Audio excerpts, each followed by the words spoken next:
Dungeons and Dragons Adventurer. Issue 14. Right, let's move on to the next issue, and the one that should have Adventurer in gold, and that is issue 14. So let's check out what we got. And first up, just checking out our free gift. It's not dice, it is in fact some more acrylic standees. We pull them out, and the same as before, it's got nice instructions how to do it and push them together. Don't force them in though. Step 1, push them through from the back. Unfortunately, it doesn't tell me which side is the back. This side's got like a peelable edge, so I'm assuming that's going to be the front, I guess. Oh yeah, to say through the protective film. Even though there's a protective film on this side too. And luckily enough, it's mostly going to be easy enough to match the minis to the bases. Although I realise this is looking one way, so this clearly does obviously have a front and a back. Oh, I should have noticed that beforehand.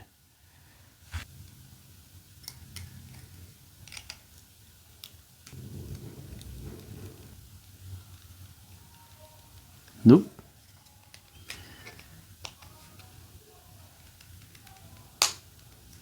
Oh, yep, there we go.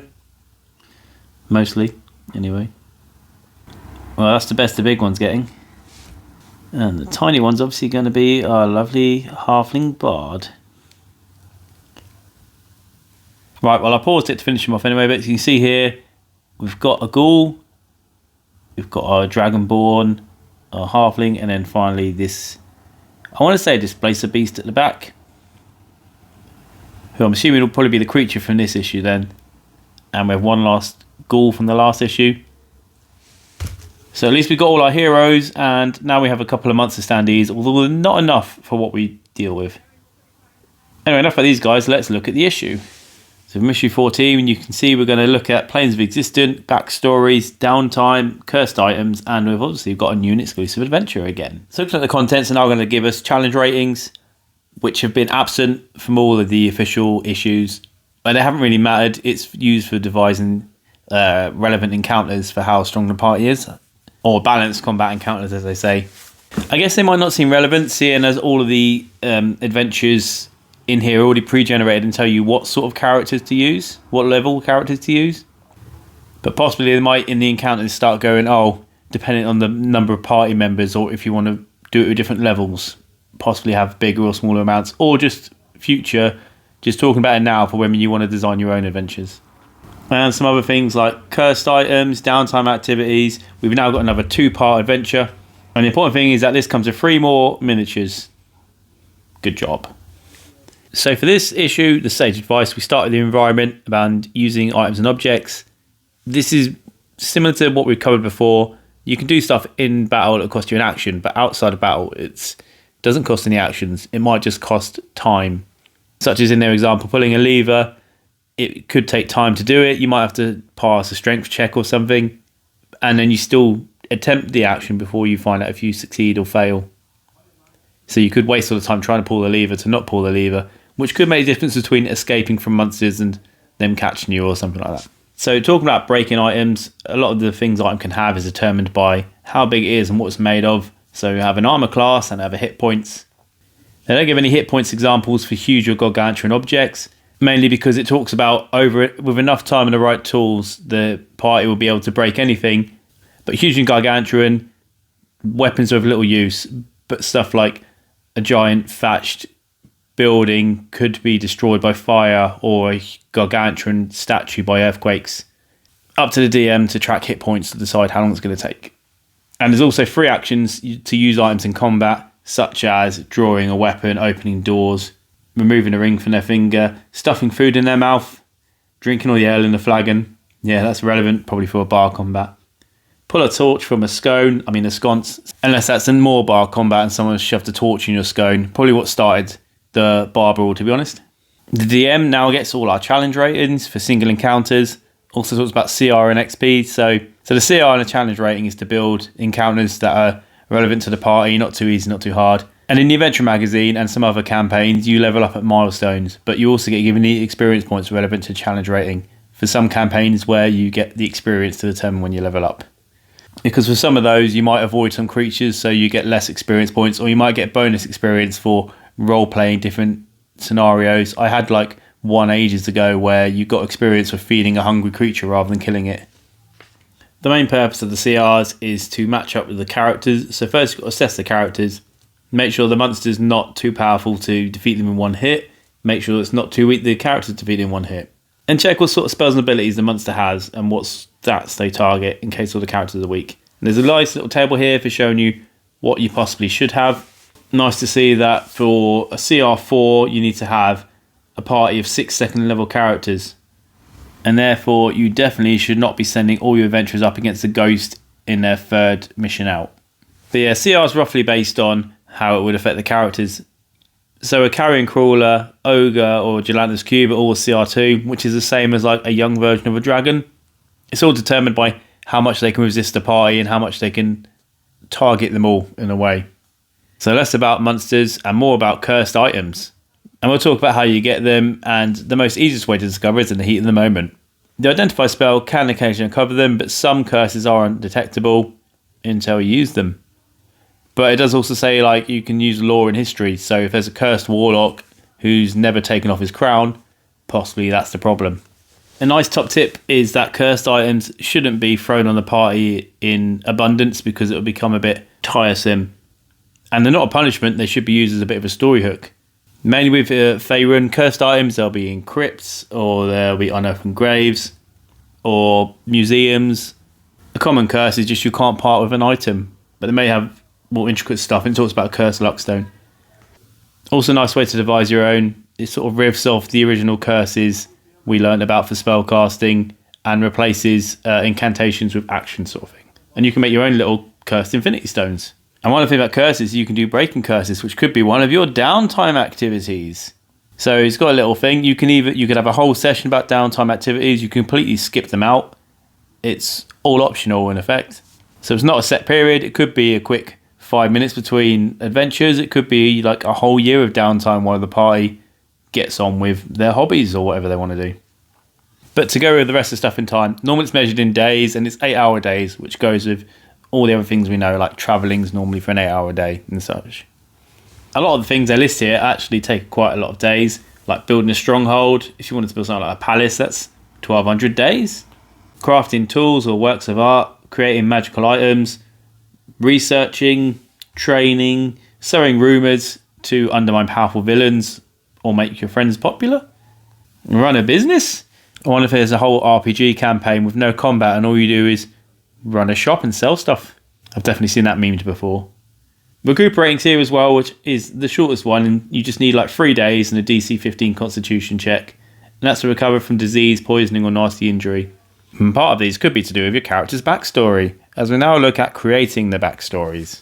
So this section just gives you advice and a bit of hints and tips, I guess, on creating backstories. One of the best ones here about it's a two-way thing, so you and the DM should kind of create it together, so you can kind of interlink your story with the campaign, rather than you having some fanatical story that doesn't make any sense or just doesn't fit in with the campaign full stop.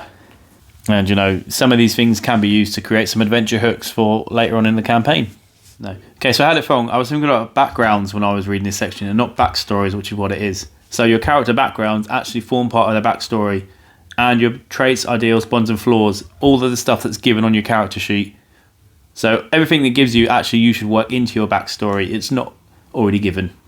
So I had that wrong. And then you use other bits to add to your backstory, like your family, social status, your training, your fateful moments. But this is where it says some of the stuff they've already given is relevant. Like Reziger owes her life to the priest who took them in when a parent died. Irina suffered awful visions of a coming disaster. Granta's a charlatan, so he's got an entire second identity. So you've got all this sort of stuff you can pull in. I mean, still for the magazine, it's not really relevant, but for when you create your own campaigns, this is the sort of thing you need to know. So let's talk about more backgrounds to use to make our backstories, like the soldier. It's the perfect background for characters who are trained as soldiers. Make sense? And mostly it helps adding characters who've got military flavour. Any sort of thing, like they could have trained, they could have been guerrilla fighters in the wilderness, they could have been officers, they could have been small village militia who just had some combat training. It's obviously a good fit for fighting paladins, rages and barbarians, as we already know. But it could be other stuff like combat medics or cooks who've travelled with the army or something like that. So the key thing for role-playing a soldier, obviously, is what kind of training you've had and what military service you took. How that shaped you. Could be like what it's taken from you. Have you got a prejudice against particular nations? And you get some benefits, as we've seen before. So your proficiency skills, you've got your military rank, so you can get some free stays in friendly fortresses, I guess. And your proficiencies in land vehicles and a gaming set, which makes sense in a way. Now moving on to planes of existence, and it's got a nice image here to depict all the planes and how they interact. Yeah, so we're right in the middle, the material plane of the wheel, or the Great Wheel. And it's sort of like the higher up you go, the more sort of good, and the lower you go, more evil in a way. As you can see, going above the material plane, you get to the Feywild, whereas going below, you get to the Shadowfell. All the sort of stuff we've been mentioned before. And all that surrounded by the ethereal plane as well. And like in their example, you could have a keeper or castle on the material plane, and it would exist in the Feywild, where it will be ruled by like an elven noble, and exist in the Shadowfell, where it will be like a haunted, jagged ruin. So it's nice here now to give us details about all the different sorts of planes we've got on the Great Wheel. We start off with the multiverse, and actually the material plane isn't just Faerun, it's every single sort of D&D campaign, such as Eberron and Greyhawk. We've got the inner planes, where you've got like the elemental planes, earth, fire and water. Obviously each of them actually has a sky, land and sea area, but they're defined by the type of plane. So it wouldn't just be a place made of water and a place made of fire. So like the plane of air has got floating islands and clouds, while the plane of fire has got volcanoes, firestorms and oceans of lava. We've got transitive planes, which includes the ethereal plane, which is around the material, as I said. It's also got the astral plane, which contains all of the outer planes, which it talks about here. They're all based, they can be good, evil, lawful, chaotic. The way they all ring sets out where they sort of are, and there's 16 main ones. And there's even more stuff. There's outer planes, there's beyond the outer planes. And there's the far realm, a place too alien for normal minds to comprehend. So let's comprehend something better. Spirits. That's something we can more relate to. I do like that. Here we'll present a guide to the meanest spirits, not the ones you'll find on the top shelf at a pub. But obviously, again, continue with a monster lore section on the undead. But we'll talk about all the most restless spirits, I guess. So we've got ghosts and banshees here, or, well, ghosts are the most common. It talks about banshees. Just trying to work out the art, because the art here looks like it's enclosed in the banshee box. But that's the same art that was used on the ghost/spirit from Adventure 3. And then turn over the page, we get to the rest of them. Ghosts, spectres, shadows and wraiths. Comes with a few nice tactical tips for all of these different spirits. And we're going to see how we're going to use them in the Haunted Tomb of the Dragon Slayer. I mean, it's haunted, so it's definitely going to have some sort of spirit in there. As normal, this is the quest for the DM only. So if you plan on playing the adventure, just follow the chapters to skip ahead. And like our previous two-part, it's extended quest. So we're going to have the first half here and the second half in the next issue. It's got a lot of nice backstory as well about the encounter. But it looks like we're going to have some undead spirits denied their eternal rest. We need to bring the true story to light to solve them. And funnily enough, the other person who caused the truth to be hidden is also in there as a banshee. A reckless cultist of Okis, the demon prince of the undead, has broken and disturbed the spirit.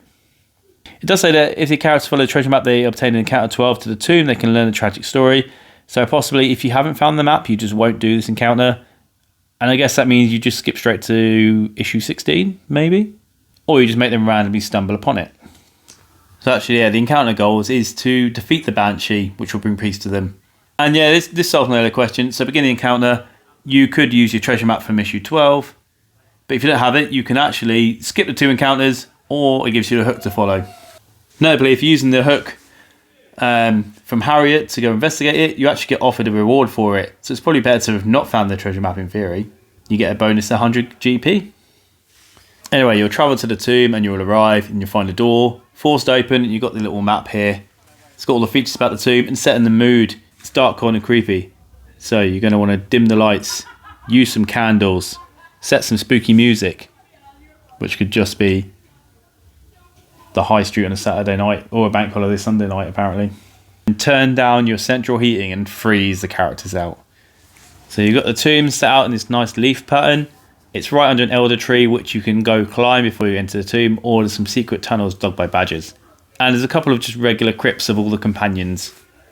Inside each, you're just going to, if you can open them, find the remains of an elven warrior clad in a dusty breastplate and rusty chainmail. There's a rug of smothering in his central chamber, but that's only going to attack characters who attempt to open T8 without having the correct item from T6. So throughout the encounter, they've got a lot of checks to make, intelligent checks and knowledge checks and so forth, to do with all of the elven stuff you'll find in the leaf patterns and recognise what they are. Important to note that if once you've opened any of these coffins, if you disturb any of the bodies, then you'll cause restless spirits to appear, and once one appears, then more will start appearing every round. So eventually you will have to fight all 4 restless spirits if you're not careful. And in T7, the disturbed crypt, you will find the dead body of the demon prince cultist Tefamon. Sounds like it should be a Pokemon. But you can loot his body and then hopefully defeat all the spirits, and then you continue the encounter with the rest of them in the next issue. It did say across the page that the Banshee stat block's in issue 15, so it makes sense that you haven't found her yet. So moving on to the stat blocks we do have. First up, we have a Rug of Smothering. Main thing to note, all he's going to do is attempt to smother a medium or smaller creature. It will grapple them and smother and restrain them. While they're grappled, they've got all the dangers of there, plus it transfers half the damage it takes to the grappled creature. Ideally, the players don't want to put the wrong seal in to awaken the rug, which I guess they can work out based on each leaf if they're rolled well enough. Finally, on the back page, we get to our restless spirits. And it's something I need to look into, but a couple of these things don't add up, like having languages but no intelligence.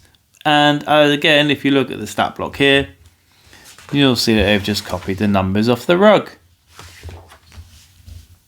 So I'll have to try and guess what the stats are supposed to be based off all the rest of the stuff. Like strength should be +2, I can see that for starters. But anyway, that's for another time. So that's just everything we've got in issue 14.